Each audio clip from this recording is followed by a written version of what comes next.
Good afternoon, and welcome to the Jackson Center. How many of you have been here before?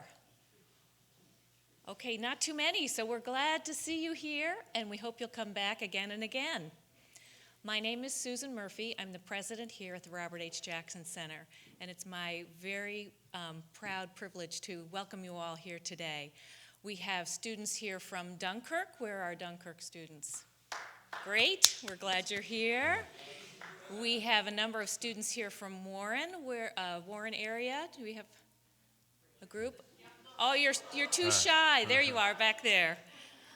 And I understand we have another bus coming from Warren, so don't be surprised if the doors open and another group of students file in during the presentation today.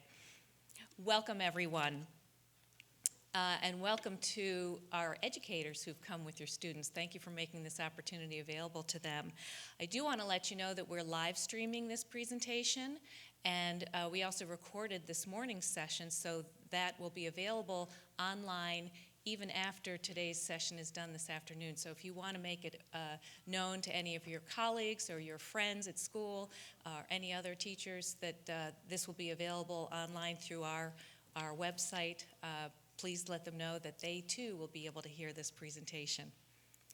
I also want to thank, is Tori Ergang here, or did she have to go?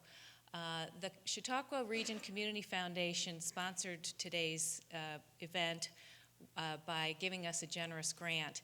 And one of the things that they've made available, which we're very pleased to announce, is the purchase of 38 books that of TheArthur's autobiography, Felon-Attorney, and we are going to be putting one copy of each of those books into each of the libraries in the Chautauqua-Cattaraugus library system. So that will be available for people ongoing into the future.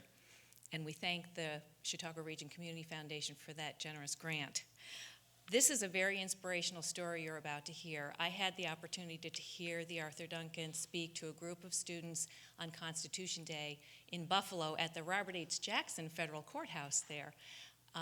He is an inspirational speaker. He has a very interesting story to share with you, and I want you to pay particular attention to the lessons and the advice that he gives, because whether you are 15 or 16 or 60 or 65, anywhere along the spectrum, you can learn something from his story. He started out in Los Angeles, grew up in Los Angeles, had perhaps a challenging childhood on the streets of Los Angeles in a time when gang activity was rife. He came back to Buffalo and spent some time living with his grandparents in Buffalo, and fell in with the wrong crowd, I guess we could say. And he'll tell you more about that story. Ended up in prison, and then turned his life around despite the adversity, despite the challenges, despite all the roadblocks, and he just kept moving ahead. And I think you'll find his story very interesting, very inspirational, and I think it will also have you asking how you can take control of your own life and also help other people out at the same time. So please help me welcome TheArthur Duncan.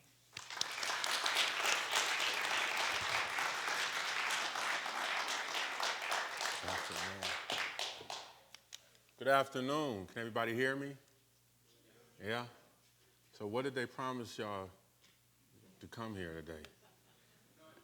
Nothing? Extra credit? No? What? So y'all came on your own free will? Oh, I don't believe you. All right. This is my autobiography. Felon-Attorney. Everybody here knows what attorney is? Everybody here knows what a felon is. Can you be both? Who said no? I heard a no. Who said no? Don't be shy. Let me tell you guys something. This is just a life, just little something for you to take with you. And I'm going to try to give you some things for you to take with you and some next examples. Never be intimidated by Nobody. You respect your elders, people in authority, judges, professors, teachers, but never be intimidated. Never be scared to open your mouth. Never. If you're trying to get something, an internship, a job, anything, you ask. The worst thing they can say is no. Am I right? So don't never be intimidated by anybody. Now, who said no? My man. Why you say no? There's something to say? I can't hear you. No, most people think, no. It's backwards.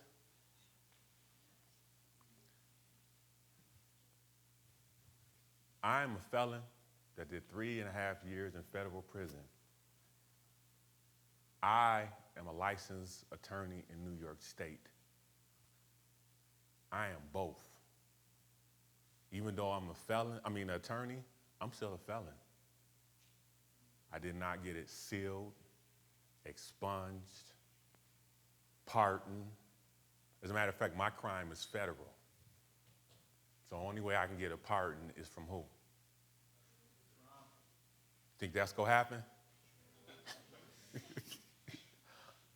So, I exist as a felon and attorney. I can't even go to Canada. I am both. But despite being a felon, as you can see, I made the best of my life. And I did not let my felony conviction define me and stop me from becoming an attorney. Despite my circumstances, despite my past, I made the best of my past. And let me explain something to you. My issues were by choice. I did not sell drugs because I was starving. I did not sell drugs because I had to feed my family, whatever. I did it by choice. I came from a good family. My grandfather was a pastor. I grew up in the church. I made a choice to do what I did. And all the while I was doing it, I knew I was dead wrong, but I still made that choice. And I justified what I was doing and kept doing it, so I wound up in federal prison. Now, just to give you some substance on how bad my choice was, let me give you a little background. I'm from South Central LA. I grew up on Crenshaw Boulevard, Inglewood, South Central. And I was out there back in the 80s where gang violence was at its peak. Who in here has seen Straight Outta Compton? Okay. Now, you know, in Straight Outta Compton, in gangbang, you have Crips and Bloods, am I right? Okay. I lived in Inglewood, Blood neighborhood. Matter of fact, I lived around the corner from Ice Cube. Ice Cube is not from Compton, he's from Inglewood. He grew up around the corner from me. Okay. I lived in the Blood neighborhood, but I went to school with Crips. So every day I would have to wear red when I left home, but when I get to school, I was supposed to have on blue. Yeah. So I hated LA. I was born out there, but I came to Buffalo, and I love Buffalo because my grandfather was a minister. He owned all these houses on the street and was nothing but family. So I just loved Buffalo, so I stayed here till I was 14. Turned 14, decided I wanted to go out to LA with my mother, my little brother, his father, and then I wanted to get to know my father who was out there. So I get out there, and now I got to deal with these Crips and Bloods. I got to wear red when I leave the house. I've got to wear blue when I get to school. I'm just constantly going back and forth, and I'm getting approached by people. Yo, what's up, Blood? What's up, cuz? Depending on what colors I got on. So now I got to talk my way out of this. Now, if you recognize in a movie, people in California, they talk different. They got a little draw. They got the way they talk. So they talk like this. Yo, what's up, homie? What's up, fool? They really talk like that. So since I grew up in Buffalo, I didn't talk like them. So I was able to talk my way out of getting my butt kicked. So they'd come to me, yo, what's up, blood? What's up, what's up? What's up, Crip? What's up, Crab? And I'd be like, yo, I'm from New York. I don't know what you're talking about. They'd be like, oh, you from New York? I'm like, yeah. They'd be like, yo, what part, man? I'm from Brooklyn, man. What's up? And so they, you know what I mean? They, oh, okay. And so, yo, where you live at? And I was like, yo, I live on Crenshaw in Inglewood. Oh, yo, let me tell you what's going on because I don't want nothing to happen to you. So I talk my way out of it. And so I'm steadily trying to get used to all this is going on in the streets. And then while at home, my brother's father, he used to like smoke a little weed and stuff and drink a little beer on Friday and stuff. And that was his little ritual. And then one day I came home and I seen all these pipes on the table. And I seen white substance, and I didn't know what it was. This is back in the 80s, and this is like when cocaine, this like epidemic first hit, but I ain't know nothing what was going on. I didn't know what was about to happen. I didn't know that this drug addiction was about to have my brother's father lose his job, start beating on my mother, start stealing all the stuff in our house, start keeping us up to 3 o'clock, 4 in the morning, breaking in our house, kicking in the door, busting the windows, stealing everything he can get his hands on. It got so bad that the drug dealers threatened to kill him, and my mother came to our door and threatened to kill my mother if his drug debt wasn't paid. Didn't know all this was going to happen when I got out to L.A.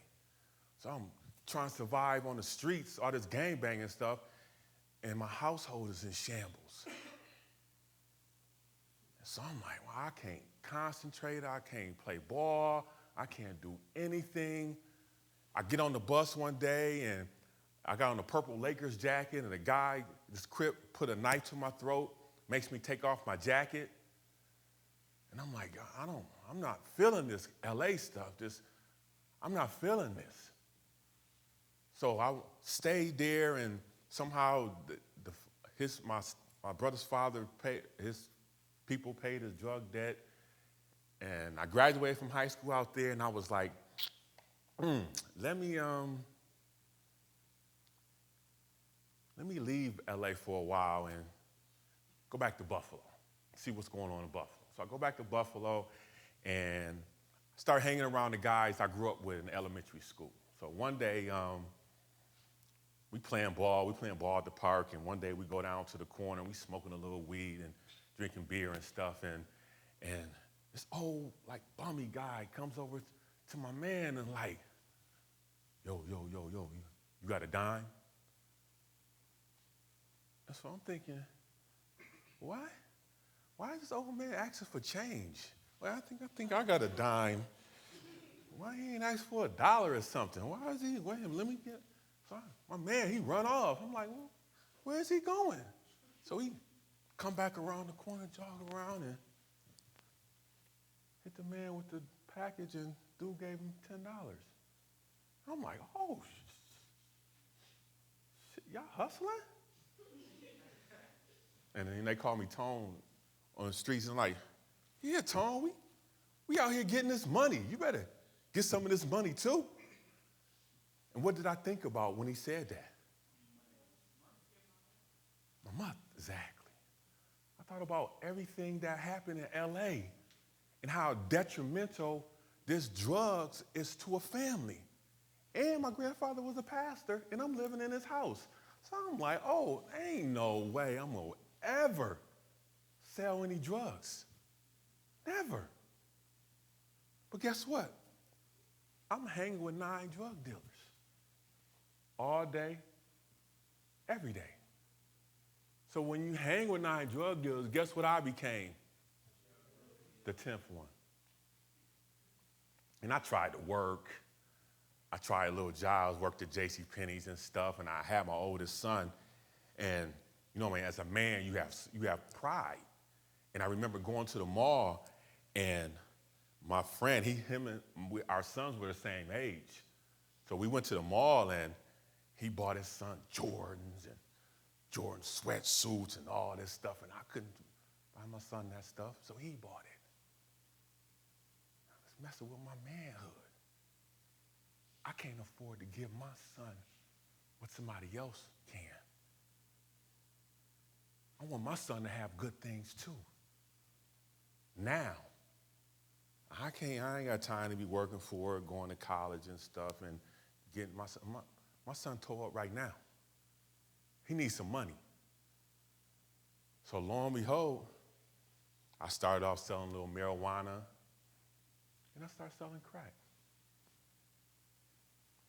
And I remember I was so nervous. I was shaking like a leaf. I couldn't believe that I'm about to sell some drugs. And the guy came around, and I remember it so vividly. He asked for 2 for $15. And so I went around to my little stash spot, came back, gave him 2 dime packages for $15, and I stopped, and I just felt like I just sold myself to the devil. I knew if God came right now, I know which way I would be going. But how long did that feeling last? Huh? So I hit the next lick. So I started justifying what I was doing. Oh, I got to feed my son. Everybody else doing it. What makes me any better than these dudes I'm hanging with? They doing it. I'm no better than them. I grew up around the corner with them. They grandfather know my grandfather. My mother know my grandmother. So I'm no better than them. So if they can do it, I can do it too. They gonna get it from somewhere. They might as well get it from me. At least they gonna know it's real crack. I'm not selling them rat poison. What am I doing now? Justifying what I was doing, even though I know I was dead wrong. And I mean dead wrong. So all the while, I'm like, I'm gonna just do this for a little while, make me a little money, and I'm gonna go back to school. You know what I mean? After I see this amount of money, I'm gonna stop. I'm gonna go back to school because I know I was wrong. But that time never came. Because every time I got to this point, I want to see this. Every time I got to this point, I want to see this amount of money. So it never stopped. So what stopped me? 6 o'clock in the morning. Wake up call. And wasn't no hotel, no desk or nothing. It was the feds. I did 3.5 years in federal prison. And guess what I did to go to prison? No. I'm going to tell you. This is how easy it is to become a felon. I was selling drugs with my crew, met this Dominican dude from the Bronx. He come to me like, yo, T, I got it, whatever you need, I got it for cheap. I'm like, nah, Jay, I'm good. I got peoples, I don't need you. T, whatever, I got it. Matter of fact, I'm gonna give it to you. And you give it to your peoples, and you wanna do business after that, then so be it. So I'm like, sure, I ain't gonna turn it down. So he gives me some work. The work was terrible. Bought his baking soda on it, it was soft, so I couldn't sell it. So he calls me on the phone and he says, T, what's going on? And I was like, no, he said, T, how's it going? I was like, not too good, but I'll have something for you tomorrow.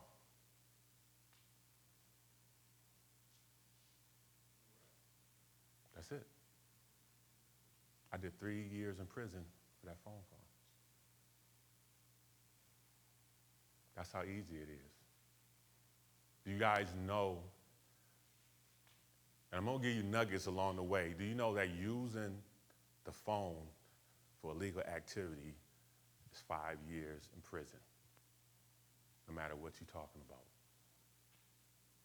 Now, they don't prosecute it like that, but if I called you on the phone and asked you for a bag of weed, you can do 5 years in federal prison for using the phone for illegal activity.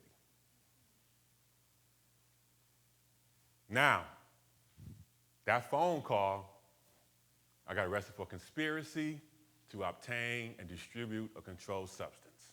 When I got arrested, they arrested my brother, my cousin, and my aunt on my street in front of my grandfather, who was a pastor. I had shamed my family. I mean, shamed. Now, as we know, we are the apple of our parents' eyes. And you know your parents talk about you day and night, whether you're doing good or not. And I know you probably get tired of it. Cindy ain't clean up her room, and so-and-so ain't do this, and John ain't do his homework. They talk about you, and they go continue to talk about you until the day you die. Don't you want to make them proud? Of course you do. So I went to federal prison, and someone called my mother and said, "How's Tony doing?" What was she supposed to say? Good. Huh? When I was in jail. What was she supposed to say? He's in federal prison. Shamed her. Shamed her. Let me ask you guys a question. Who's the most important person in your life? Mother? Mother? Who else? Jesus. Who else? Your dad? Huh? Yeah. Siblings? Who else? Huh? I ain't heard what I want to hear yet. Yourself. Yourself. If you love your mama, get yourself together so you can do for your mother. You can't do nothing for your mother if you ain't got yourself together. Matter of fact, you worrying her. She on the phone talking about, "I'll be glad when this boy get it together." Well, I'll be glad when so-and-so go to school and this and that. So right now, all you can do is go home and ask your mom, "What's for dinner?"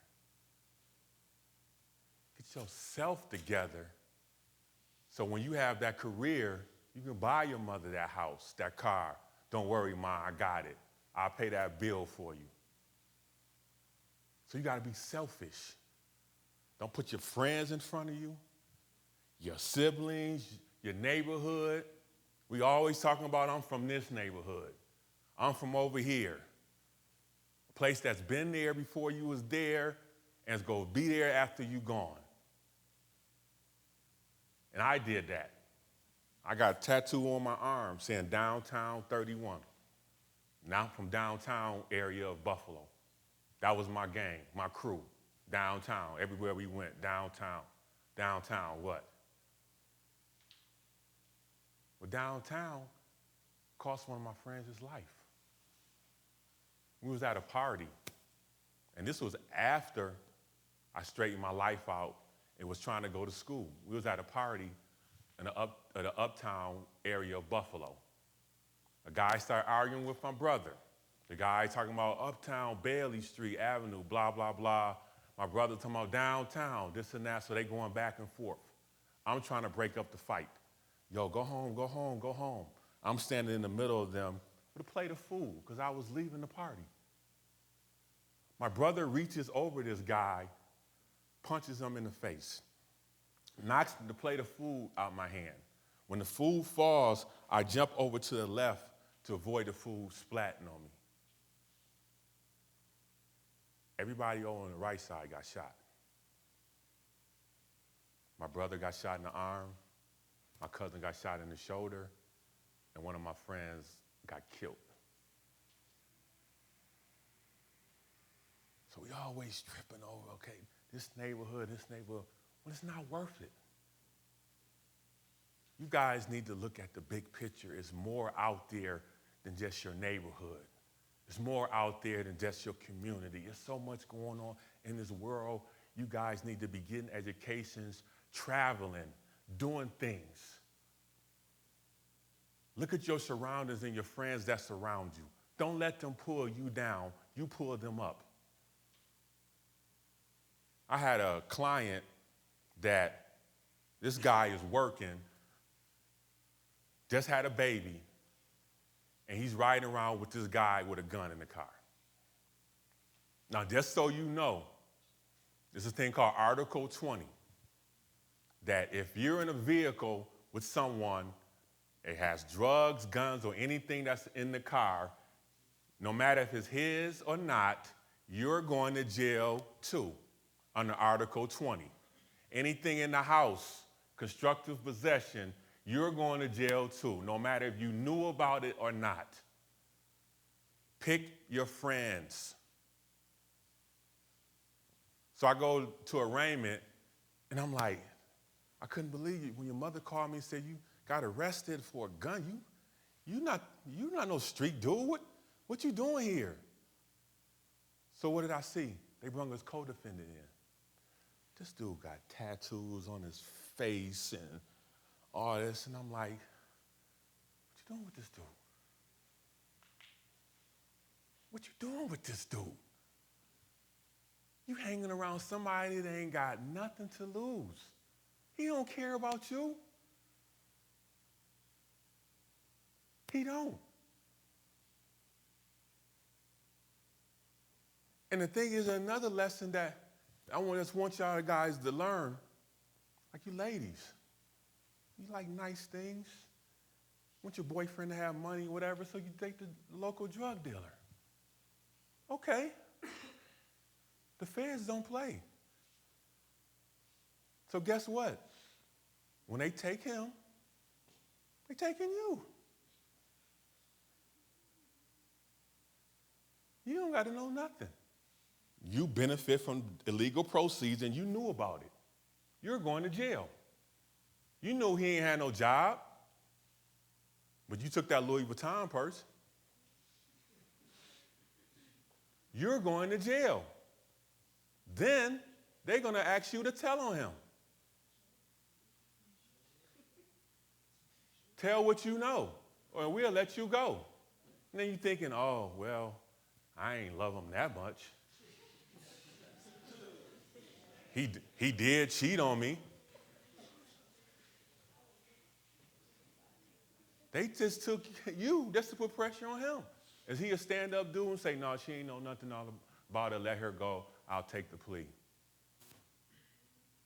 I know a dude told on his mama.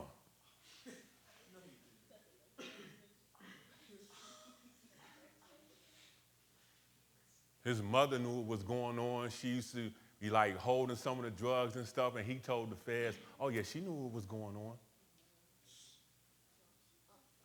It's real. It's wrong, but if you looking at 20 and a dude tell you we gonna knock it down to 5, that's how they play. I was blessed. I remember talking to my lawyer, they was like, oh, you got minor role, you only got this much from the guy. And I'm like, really? Yeah, that's what I got. Okay, I took it and ran with it. But the thing is, you have to know who you're around. You talk with your friends and the people you're with. If they don't have no focus, they are not talking about college, their conversation ain't about doing something, you don't need to be around them. You setting yourself up. After I got out of jail, I'm trying to get into law school, and I'm going down to Charlotte with my cousin. Now, this is my fault because I know my cousin is a drug dealer.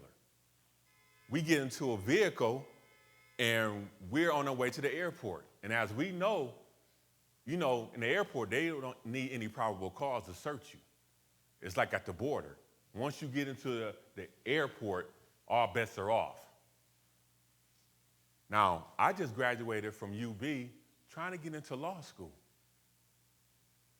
We get to the airport, he turns to his friend and says, oh, I forgot to put this up. He must have had about 2-3 ounces of crack on him.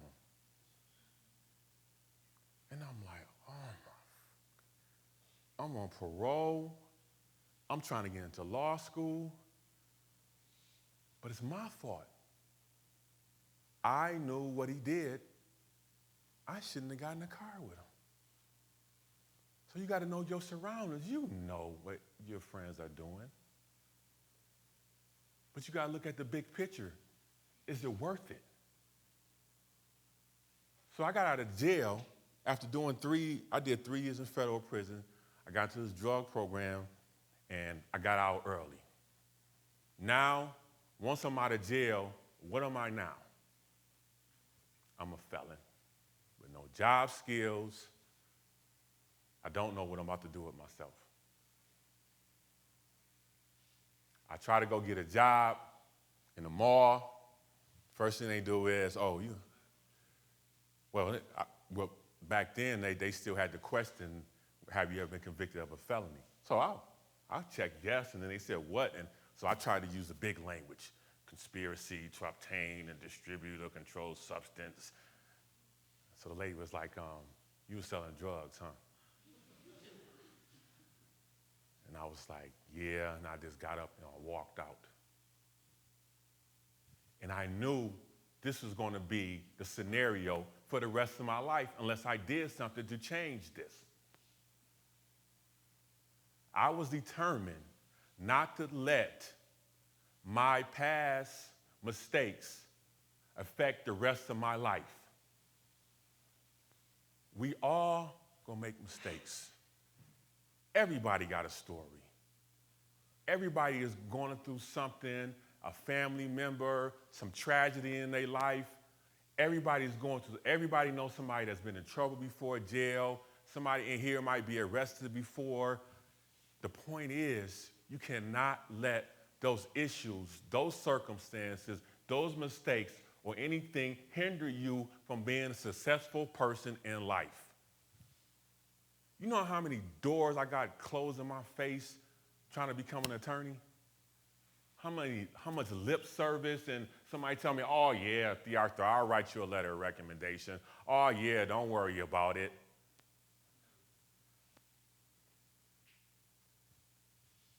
Look you dead in your face.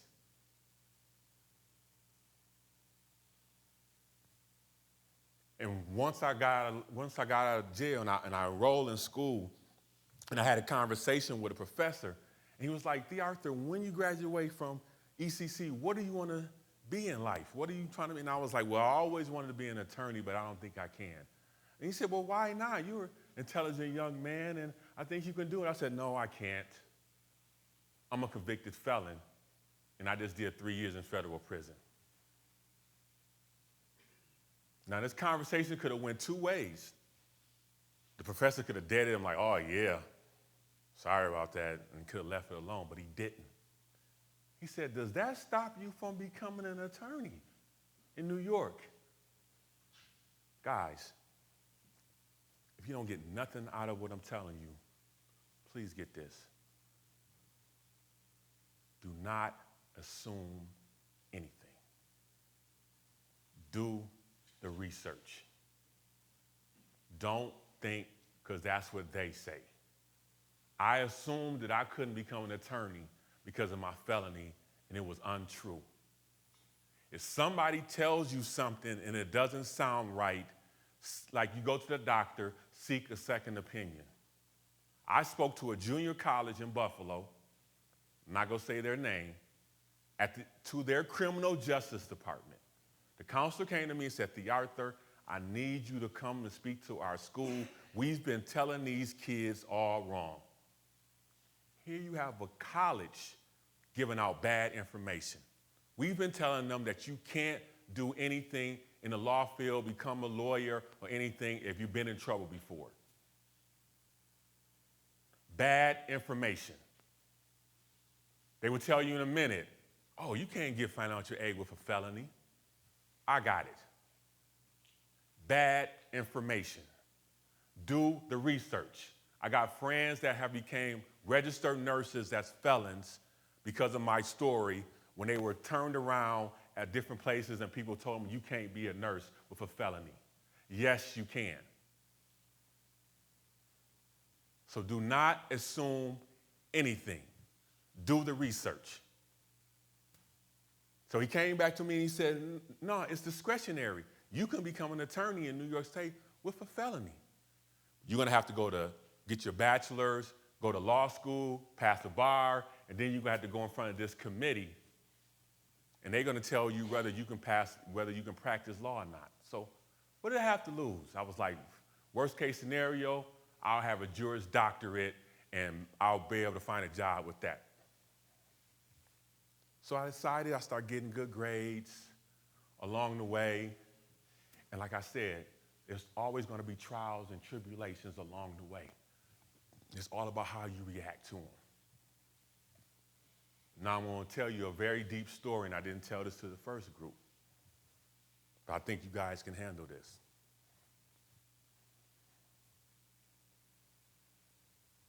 I graduated from UB. I wrote my personal statement. My personal statement is, I'm a felon, but I changed my life. I don't do the things I used to do anymore. I don't hang with the people I used to hang with anymore. I changed my life. I want to be an attorney. I want to do great things in the community. I'm a different person now. This is what I'm selling. Now, all the while I'm going to school, I'm working for a van company, wheelchair van company, transporting people in wheelchairs and people going to like methadone clinics and stuff, so on and so forth. So I go, I'm transporting this lady to a methadone clinic. She's going to run in, get her pills, and come right back out. It's snow outside. So she walks, so she was in the front seat with me, and it was snowing, so I pull up to the walkway, like right here. I let her out at the door, and she goes, are you going to wait for me? I'm like, yeah, as long as you're in and out. You know what I mean? She said, are you going to wait? I rolled down the window. She waved at me, and so I rolled down the window on her passenger side. And she said, can you wait? Can you call him and see if you can wait for me? I'll be right back out. I said, I'll call my dispatcher and see if I can wait. So she said, fine. So I get on the phone with my dispatcher. They're like, yeah, wait for her, blah, blah, blah. So I never rolled this window up. This is key. So I'm sitting here, and excuse my language, this white guy and his girlfriend is walking across the street, and he goes, move that fucking van. I'm like, what? You, move that motherfucking van. I'm trying to get into this clinic. So I roll down my window. Who the fuck is you talking to?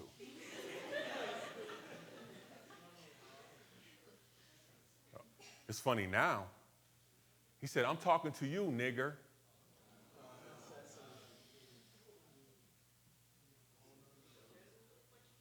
So I lost it. I'm a big dude. I'm 6'3", 250. This dude he probably weighed about $110. And he was like, yeah, so I jump out the van, I slam the door, and I'm toe-to-toe with this dude. He's still talking. He ain't got no teeth. He's crying. His girlfriend, she talking stuff too.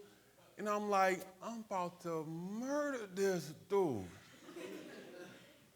So I'm toe-to-toe with him. He talking stuff like there's all this, and this and that. And I came back to myself. Right. So I said, you right. You right, you got it. And he seen I ain't want to fight, so he really put a battery in his back. That's right, nigger, this and that. I knew you ain't want to fight, this and that. I'm like, yeah, you got it. I'm trying to get into law school. I'm a convicted felon on paper trying to get into law school. If I down this dude, it's over. So I get back in the van, close the door. He walks over to the front of the van, hog spits on the front of the van window. So I'm like, oh, this dude is wilding. So that didn't move me. So he went around to where I left the window open with the client. Spits in the van on me.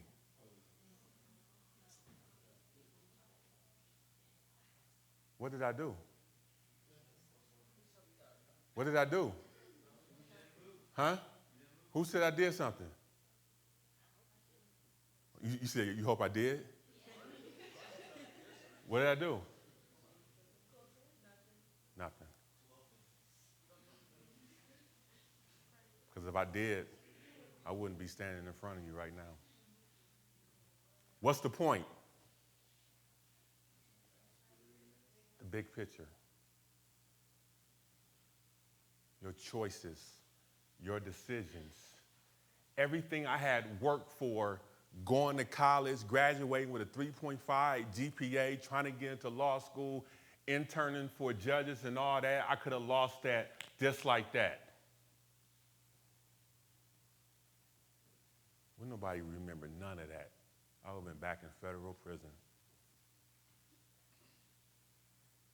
Choices. You're going to have to make them. You're going to have to go this way. The world will eat you up and spit you out. Don't care nothing about you. I tell that to my son. I got a 27-year-old son who does nothing but smoke weed, drink, don't work, don't care.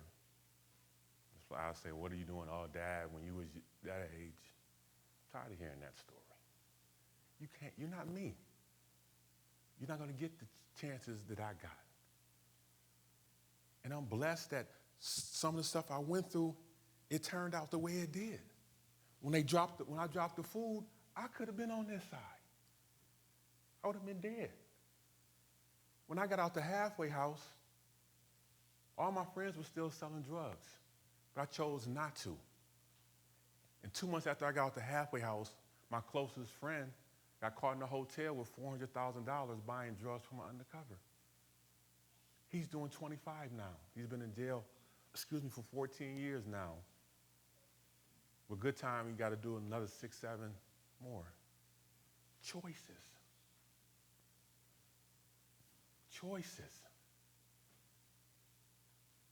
Now, us men, we slow. It takes us a little longer just to get it. You know, we want to play, we want to chase the females, we just want to be out there while the females is going to school. While they going to school and getting the education and stuff, but you want to be flashy, so you want the quick microwave money and stuff, and now you in jail, and they done moved on to the next.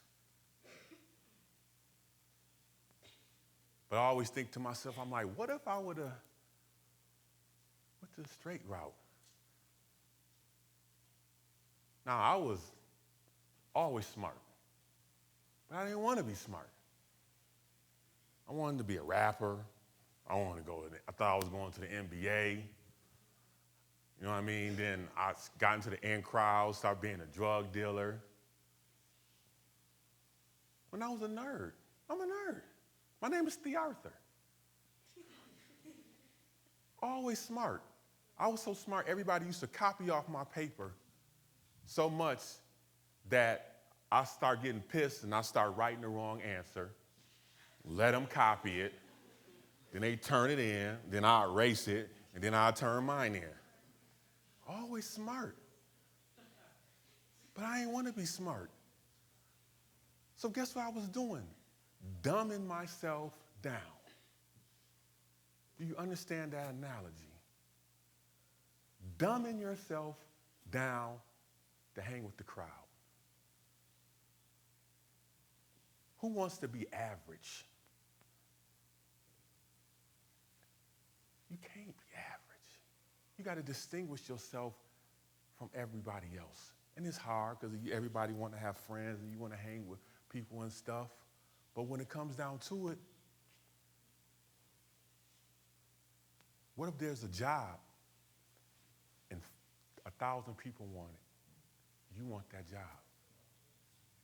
That career, 100 people apply for it. That college, 500 people apply for it. But you're just average. You just fitting in with the crowd. So what makes you think you're going to get that job, get into that school, get that female, when you just average? She can have any one of y'all. Why would she go pick you? What makes you stand out? You got to distinguish yourself. Don't be average. Don't fit in with the crowd. If anything, you need to pull the crowd up. Make people come over to your level. That's what you need to do. But I ain't want to be smart. So I wanted to fit in the crowd. And what did that get me? In federal prison. And like I said, like us men, we take a long time sometimes we got to keep putting our hands in that fire and keep getting burned until we decide we want to change our life. Well, my friend got 25. He now have that chance. I was blessed that I got 4 years and got out and changed my life. So we keep playing with that fire, and everybody's not going to have that opportunity to say, oh, you did it, I'm going to change too. No, you might not get that opportunity. My man ain't get the opportunity when he got shot and killed.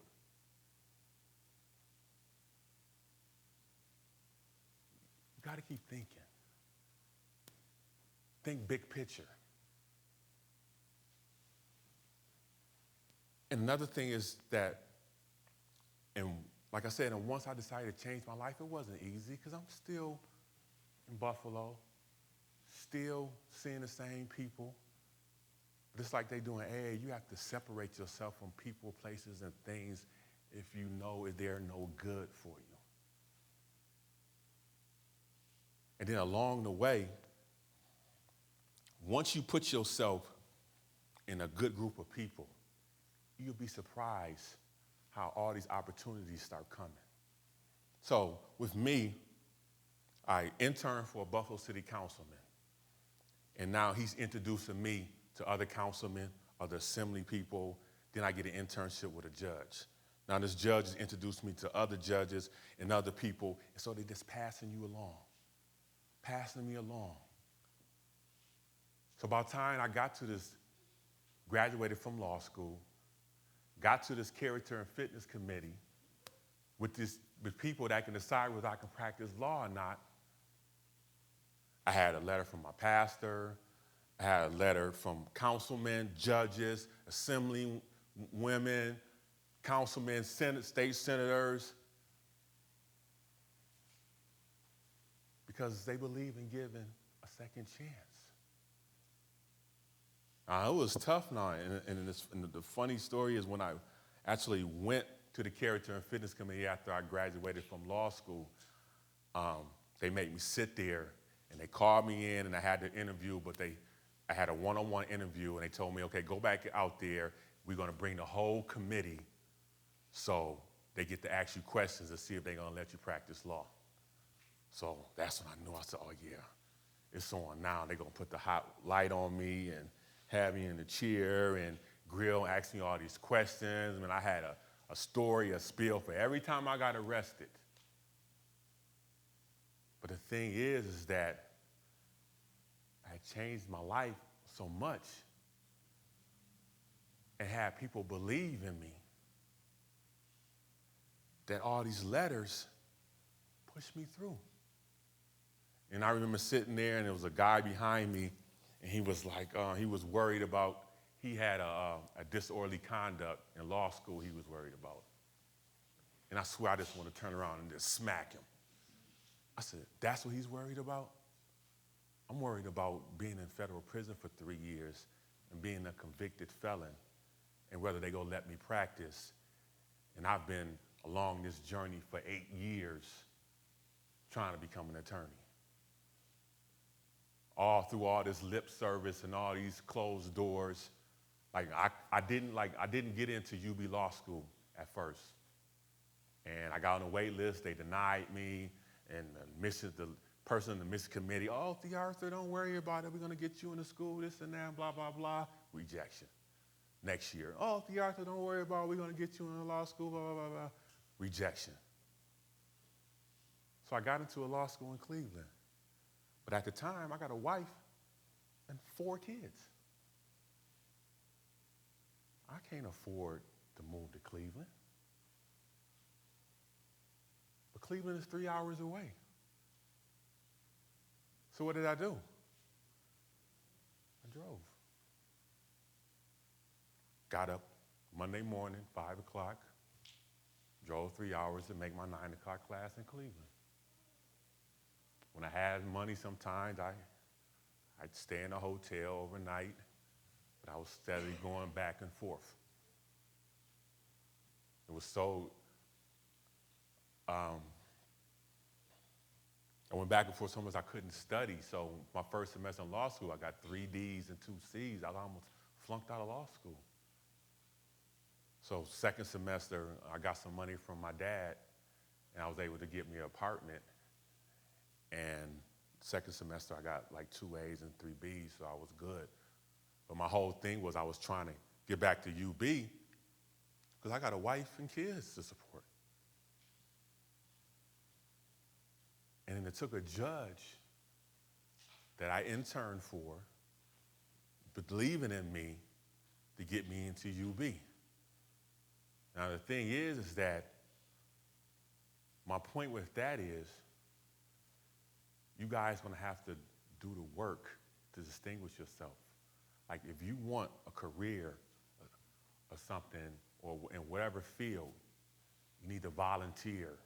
You need to do an internship. And like I was saying before, don't be intimidated. So if you want to be a lawyer, a judge, a doctor, whatever, you know what I mean? You go do that internship. You volunteer. And that's part of distinguishing yourself. It's like I said, that's going to set you apart from somebody else that's trying to get that same internship. Because now you got a letter from this doctor or this lawyer or this politician that gets you this internship that pushes you along in your career. So you can't be scared to open your mouth. Now, after I got licensed to practice law in New York State, now in order to practice federally, you have to go in front of a federal judge, okay? Now, my crime was federal. So it was time for me to get admitted into federal court. I had to get admitted into federal court. So what did I do? I decided to go back in front of the same judge that put me in federal prison. 17 years later, as he would tell it, I was in front of him, and he sentenced me to 46 months in federal prison.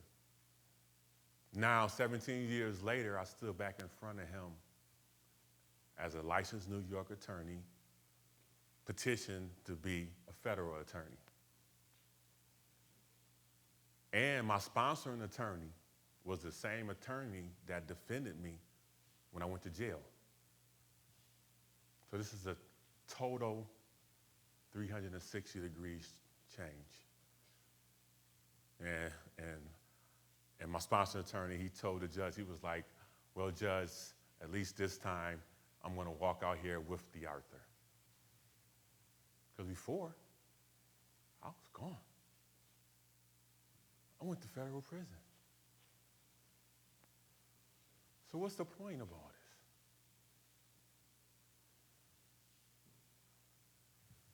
The point is, you guys are going to have to make some tough decisions in life.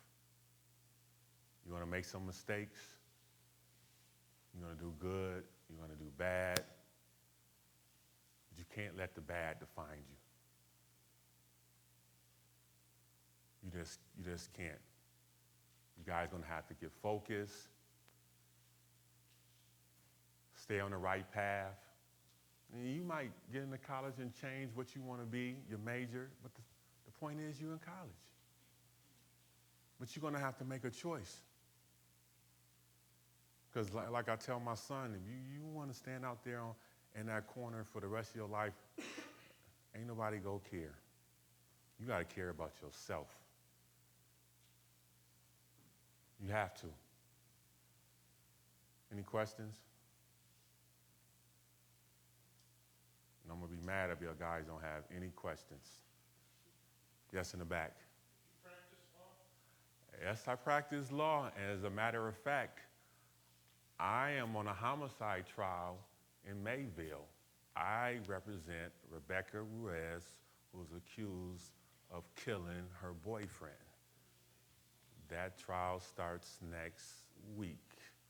Me and 2 other attorneys are on that case. So, yes, I practice criminal law. As a matter of fact, the funny thing is, out of law school, I got hired as assistant corporation counsel for the city of Buffalo. And part of my job as assistant corporation counsel was I defended the police department. Yeah. So the thing was with that was, and I felt like that put me in a good position because I didn't just believe the police officers on face value, because someone who may not have my life experience, you may tell them, oh, the police officer, the guy said he planted drugs on him. And the guy was like, oh, a police officer wouldn't do that. Yeah, they've done it to me. Oh, a police officer, he wouldn't lie, and yeah, they've done it to me. So it put me in a position, even though I'm zealously defending the police department, put me in a position that I was able to go to my boss and say, look, I don't believe the officer on this one. We need to settle this one. So, and the thing is, just like people have certain, and you learn stuff about people. Like in the law department, we had like paralegals, and every time someone would sue the city, they would pull up their record. So we would do depositions, and they were like, oh, TheArthur, we got this guy coming in. He's got 2 felonies. He's probably lying, this and that, because they didn't know about my story. And then when my book came out, one of the paralegals, I didn't even know she bought the book.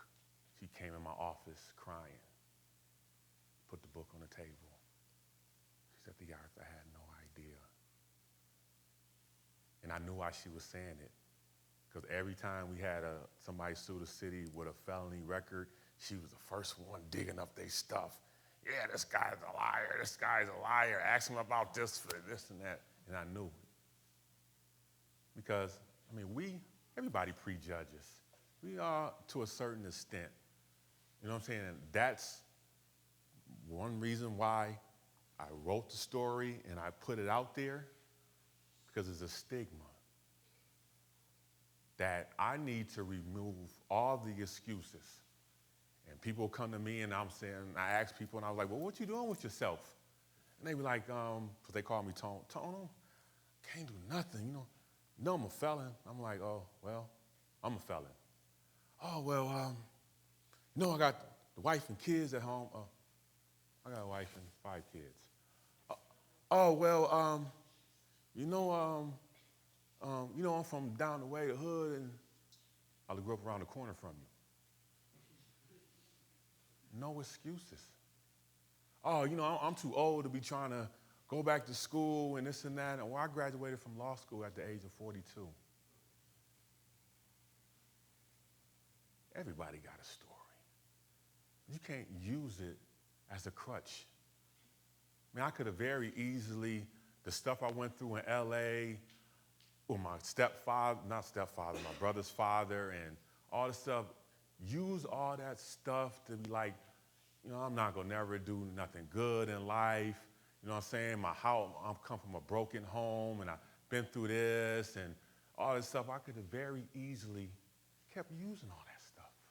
When I got out of prison, I caught my case from a guy outside of my crew. So everybody in my crew was still hustling when I got out of prison. But I had to separate myself. I went from a guy that was driving big trucks and going out of town, Atlanta, New York, whatever, spending all this money, to somebody that's now on the bus. I remember one time when I got the job working for We Care, I went to this nursing home, and one of the CNAs, she was like, aren't you Tone from down the way? And I'm like, yeah. She said,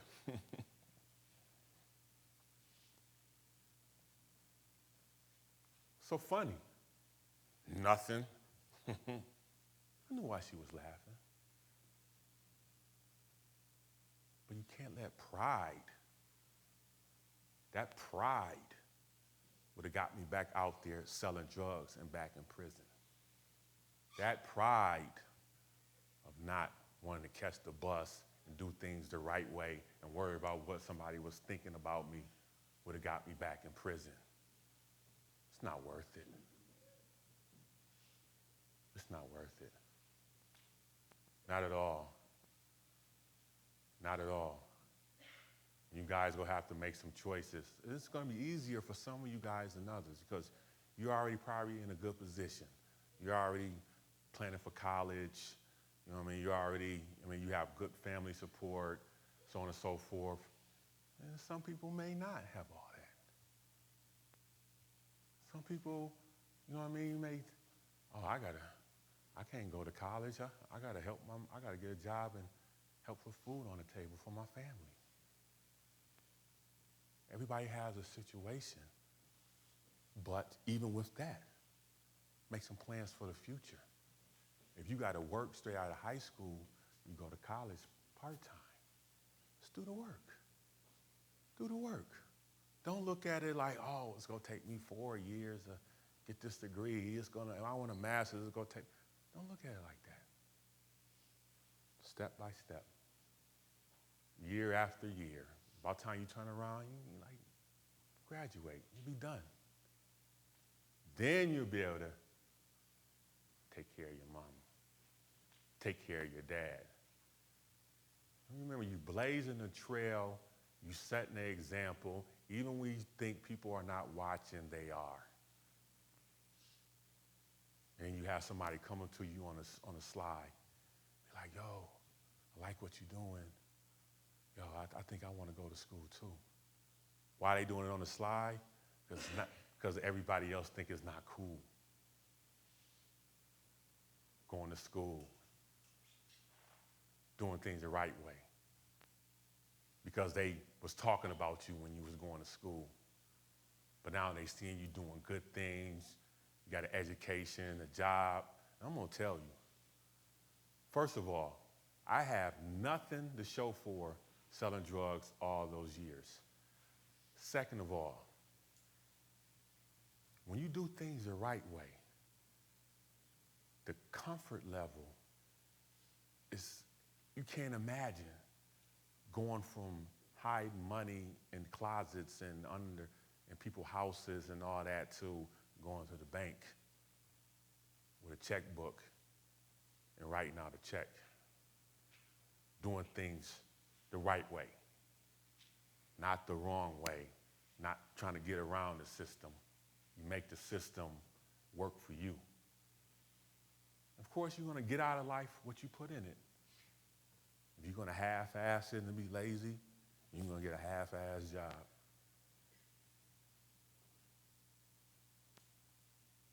I'm serious. You get out what you put in. Any other questions? My man. My middle name is Anthony.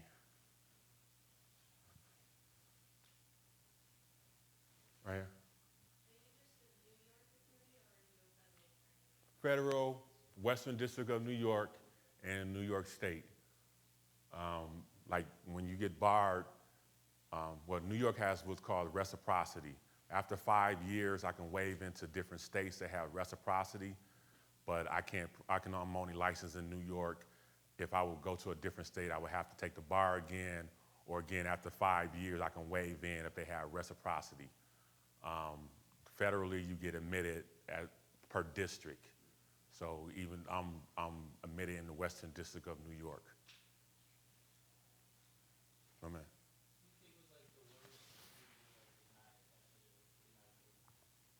Worst thing that was what?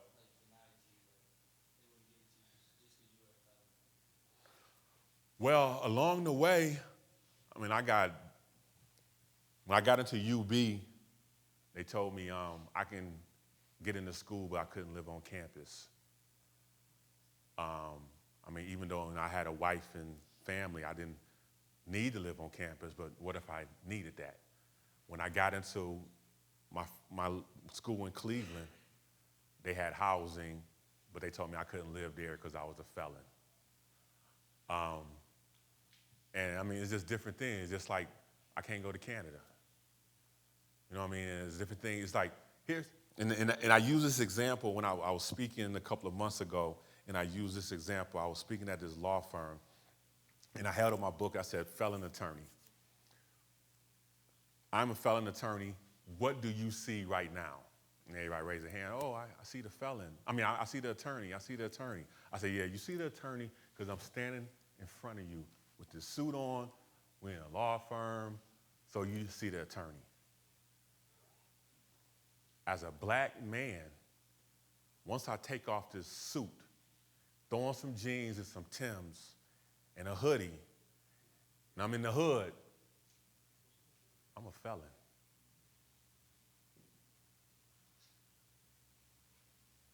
No doubt about it. I'm a felon. And then I got to pull out ID, show I'm a licensed attorney. But I have the same issues. I ride in the hood, the police get behind me, and I dawn back to my old days, and then I'm like, oh, I wish they would pull me over. But back then, getting pulled over and getting arrested, you know what I'm saying? So it's being that felon, I'm still a felon. And I had an opportunity to put in for a pardon when Barack Obama was leaving office. And I'm thinking to myself, oh, yeah, I know he pardoned me. He's an attorney. I changed my life. Let me put in this pardon so I get the stigma off of me. And I went and talked to my mentor, and she said, TheArthur, God has already pardoned you. And God has put you in this position for a reason, to help people and to tell your story. And I thought about it. Every time someone finds out I'm an attorney, the first thing they ask me is, you must have got your record sealed. You must have got it expunged. You must have got it pardoned. So I thought, if I got this pardon, it would kill my message. Because no one would say, oh, you got the pardon after you became an attorney. First thing you would think is, I got the pardon so I can become an attorney. But no, I'm still a felon. Still a felon. So you can't let your mistakes define you. It's your testimony. A lot of times you need to tell your story because you're going to help somebody else, and you don't even know it. You're going to share something with somebody, and they be like, man, I went through the same stuff. You just don't know. You might change somebody's life by telling your story.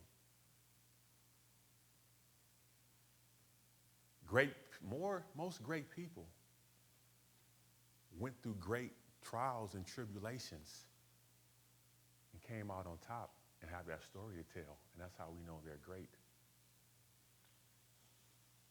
So don't take whatever you're going through lightly. Because something that you went through that you thinking ain't nothing, might be breaking somebody else down. You might be stronger that something is going on in your life. You're like, man, I ain't even worried about that. Somebody that you know might be going through the same stuff and might be ready to commit suicide. And you saw them going through that, and you went through that, and you ain't even take the time to bother to talk to them and to share your experience with them.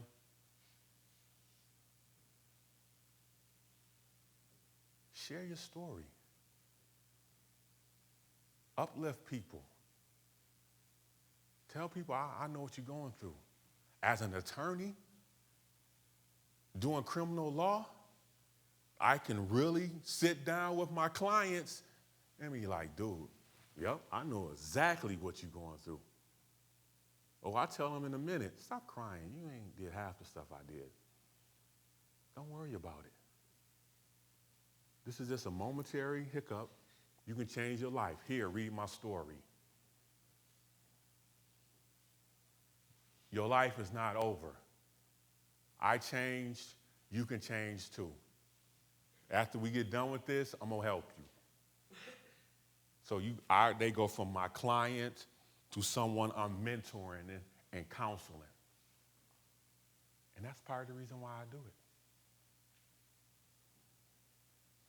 Any other questions? Yeah. I was told that you were a felon, and I want to get it straight. Like, are you allowed to hunt or fish or anything and get your license like that? No guns, no. No? Mm-mm. You're allowed to do that even with your background as being an attorney? Even though I'm an attorney, no guns. No, I got a certificate of release from disability. It basically kind of restores most of your rights in regards to employment and some other things, but it doesn't restore your rights to have a weapon. There's another certificate called Certificate of Good Conduct, which I would need if I was ever trying to hold a public office, like a judgeship or being a politician or something. But no, it doesn't restore my gun rights. It's something, I've looked into, and just like I said, there's a lot of bad information. Like I was going around letting people know that even if you're a felon in New York State, you can vote. As long as you're not on probation or on parole, you can still vote. So, those are things that once I came out of jail, I needed to know what I can do and what I can't do. So like I telling you guys, I did the research. Somebody else had their hand up. Right here. If you had one piece of advice for President Trump, what would that be?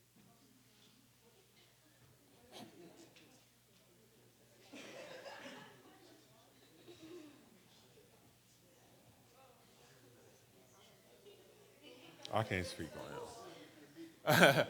I can't speak on Trump. I mean, president, he is who he is. I mean, he's just being himself. I mean, it's like you put somebody in a position and act and expect him to be different. He's not being different. That's who he was before he was the president. That's who he is now. So it's like we got what we got. He's just being him. So I mean, there's nothing I can say to him. He's just being him. Right here. Sir, you said that you're practicing in a Western District of New York. Mm-hmm. What was the judge's response to you when you came in front of him and asked to be admitted? Judge Scratney, he was delighted. Absolutely delighted. As a matter of fact, when I got sentenced, I had a letter that I read before he sentenced me. And in my letter, when I asked for leniency, I said that I plan on going back to school and pursuing my educational goals when I got out of jail. And I reminded him of that I was true to my word when I told him I was going back to school. He didn't know it was to that extent that I would, become an attorney. But he was delighted. As a matter of fact, it's so crazy. I have my sentencing judge, I have his cell phone number. Like, he calls me on the phone. And that's crazy for someone to put you in jail for 46 months. And for now, he calls me on the phone. TheArthur, I need you to come over here and do this. I need you to speak to the kids at the program and this and that. So he has, and now we don't tell this. I can't get rid of him. Like I go to the law school and he's like, come on over here and introduce you to this, come here. So, I mean, he's a good guy. I even made a joke while I was speaking. And I told the kids I was talking to that this evil judge sentenced me to 46 months. And I turned around to him and stuff. And I was like, I'm just kidding. He was like, I hope so. So, I mean, I believe that I'm a feather in his cap, that, you know, he's a good guy, and to be put in a position as a federal judge where you're affecting so many people's lives and incarcerating people, and to be able to say that, somebody that I incarcerated, changed his life, and that basically he can be, a role model, and for everybody else, to be able to see there is a second chance and to be able to change your life. I hope so. Right here. What do you do when you have to defend someone you don't believe? Ooh.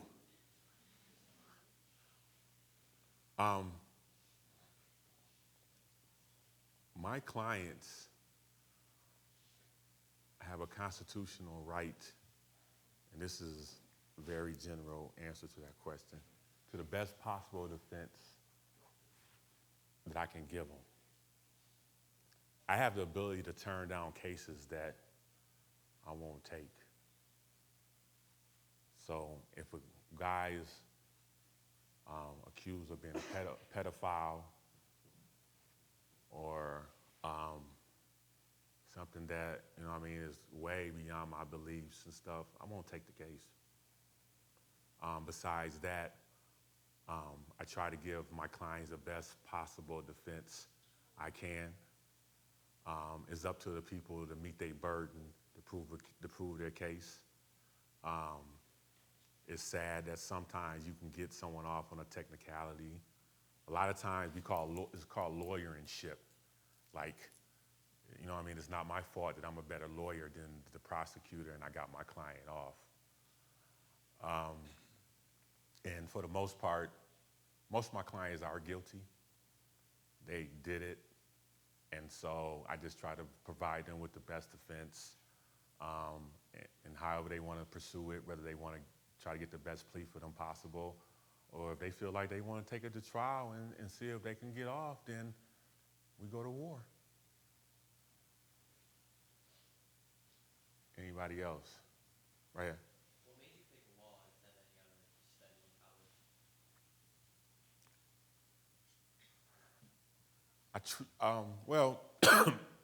college? Everybody, when you ask somebody when they growing up, what do you want to be when you grow up?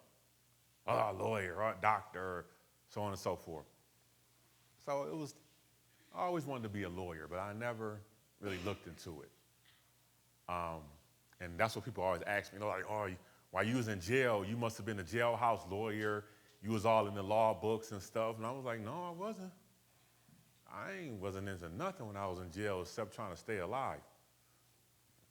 When I got out of jail and I enrolled into community college, and like I said, I had this conversation with this professor, and it took me kind of off guard. And he just was like, TheArthur, what are you going to do when you finish here? And remember my answer. I always wanted to be a lawyer. Didn't say I was trying to be a lawyer.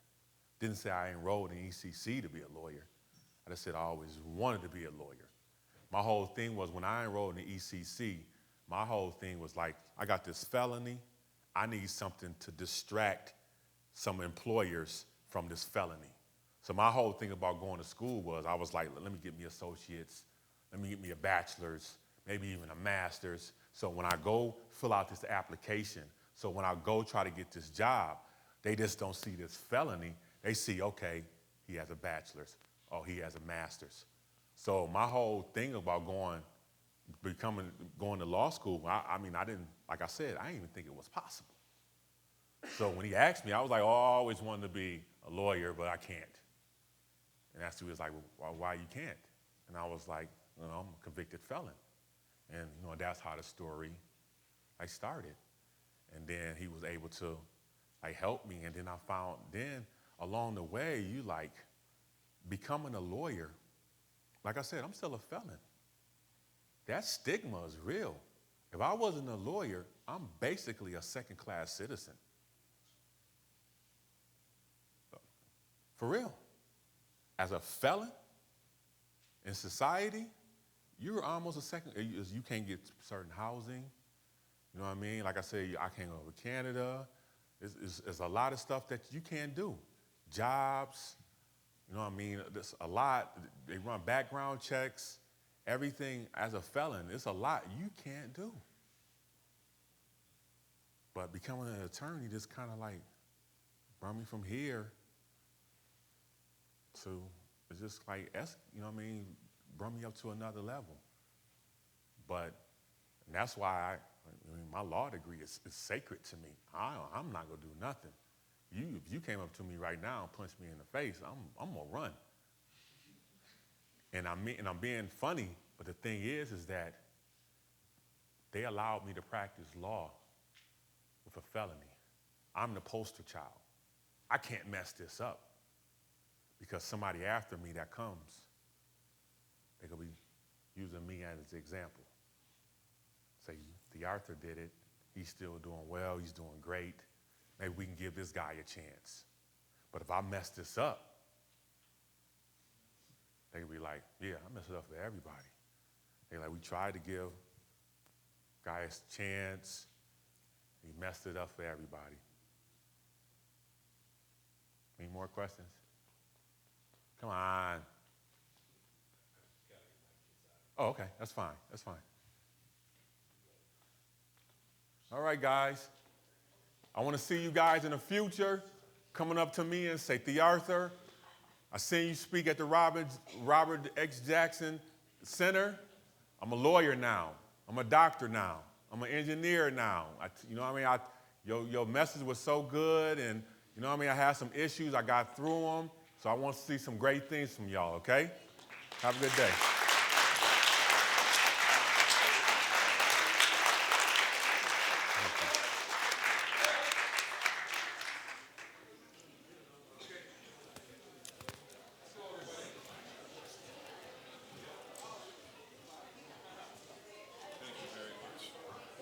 Thank you. It was great. Good luck to you. Thank you. Glad you enjoyed it.